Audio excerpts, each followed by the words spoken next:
விசுவாச கப்பல் சேதமாகாமல் இதுவரை காத்து கொண்டீரே, என்னை வழி நடத்துகிறீர்.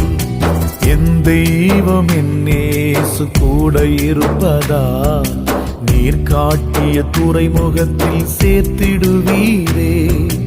என் தெய்வம் என்னோடு இல்லை என்றால் மூழ்கி நான் போயிருப்பேன். உன் சமூகம் என்னோடு இல்லை என்றால் திசை மாறி போயிரு